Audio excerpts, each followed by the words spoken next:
बच्चों, इसके पहले हम लोग सर्वनाम के भेद के बारे में पढ़े थे। सर्वनाम के 6 भेद होते हैं, जिनमें 3 भेदों के बारे में हम लोग पहले पढ़ चुके हैं। आज हम लोग बाकी बचे हुए 3 भेदों के बारे में पढ़ेंगे। तो बाकी बचे हुए भेदों में आज हम लोग पढ़ेंगे संबंधवाचक सर्वनाम, प्रश्नवाचक सर्वनाम और निजवाचक सर्वनाम। ये 3 सर्वनाम जो कल हम लोग नहीं पढ़ पाए थे, उन सर्वनाम के बारे में हम लोग पढ़ेंगे। तो सबसे पहले संबंधवाचक सर्वनाम। संबंध समझते ही हैं, एक दूसरे से रिश्ता, जुड़ाव।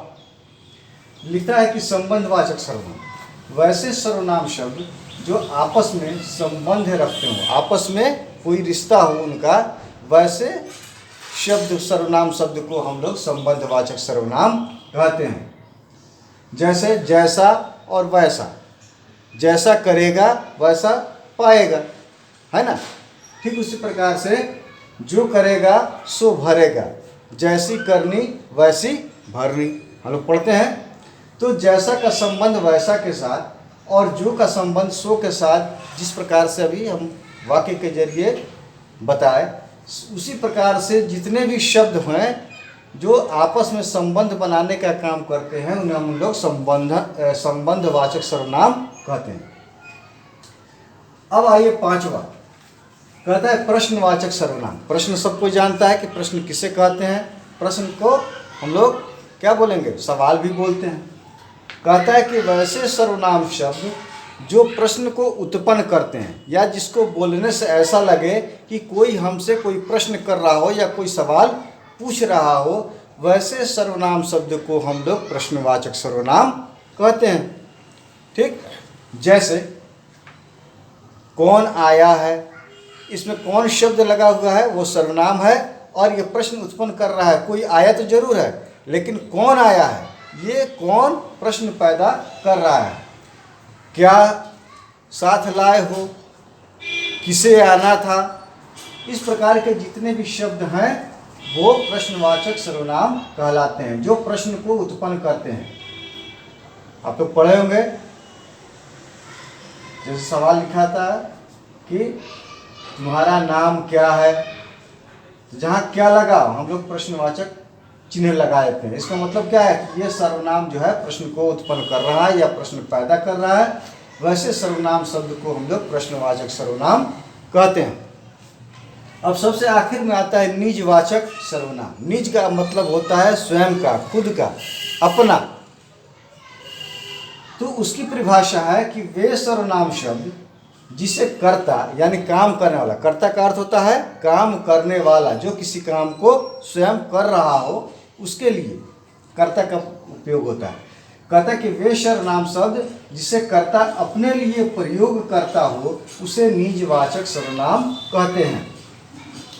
वैसे सर्वनाम शब्द जिसे काम करने वाला अपने आप के लिए प्रयुक्त करता हो या उसका प्रयोग करता हो, उपयोग करता हो, वैसे सर्वनाम शब्द को हम लोग निजवाचक सर्वनाम कहते हैं। जैसे स्वयं, मैं इस काम को स्वयं कर लूँगा, वह अपने आप आ जाएगा, वह अपने आप खा लेगा।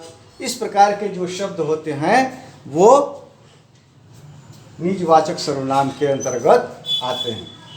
तभी आप समझ गए कि संबंधवाचक सर्वनाम क्या है, प्रश्नवाचक सर्वनाम क्या है और निजवाचक सर्वनाम क्या है। इसकी परिभाषा भी यहाँ पे आप देख रहे हैं और साथ ही साथ उसके एग्जाम्पल कहिए या उदाहरण कहिए, उसको भी हम लोग यहाँ देख रहे हैं।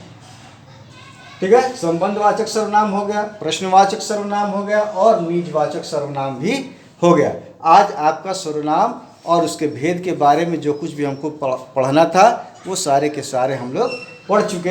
अब इसके बाद आप लोगों को कुछ प्रश्न दिए जा रहे हैं और वह प्रश्न आपको बनाकर और याद करके आना है।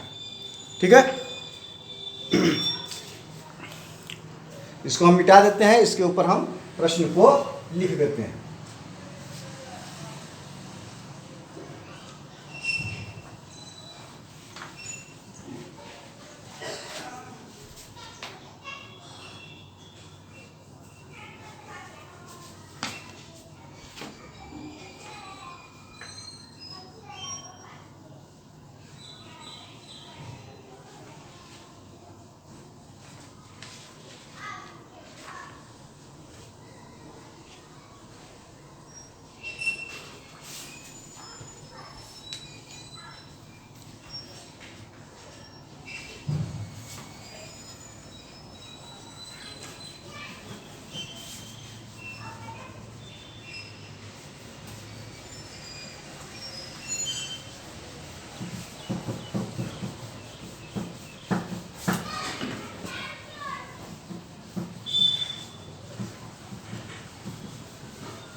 देखिए पहला प्रश्न है, सर्वनाम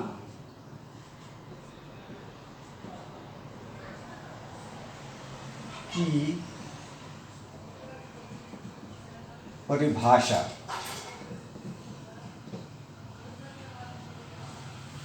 तथा उसके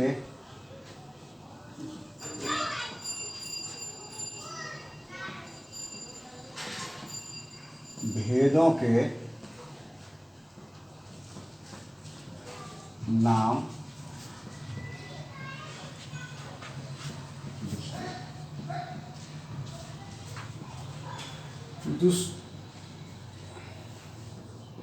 दूसरा है पुरुषवाचक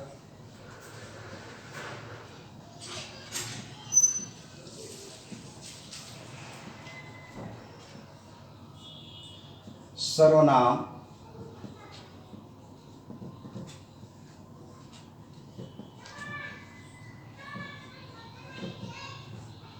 किसे कहते हैं।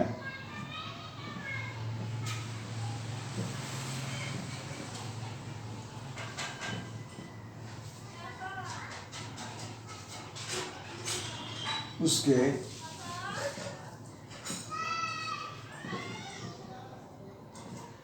कितने भेद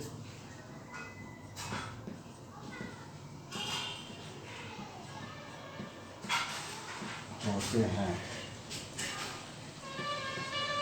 अब तीसरा है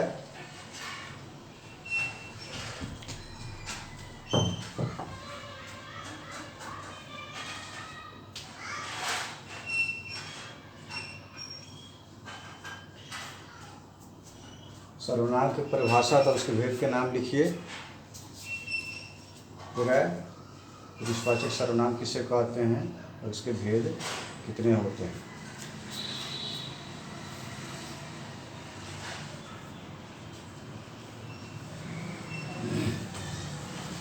इसके अतिरिक्त एक और प्रश्न देते हैं आपको, जो इसे हम लोग पढ़ चुके हैं, लेकिन उसका क्वेश्चन आंसर आप लोग को नहीं मिला था।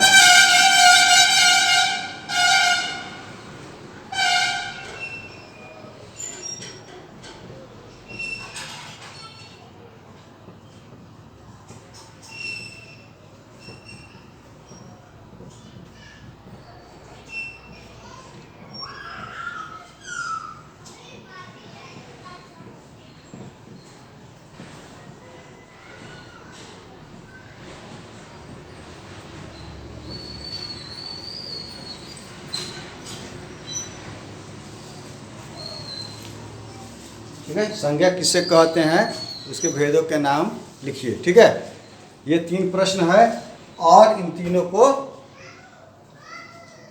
आप लोग कॉपी में बना लेंगे और साथ ही साथ इसको याद भी कर लेना है। ठीक, आज तक के लिए इतना ही।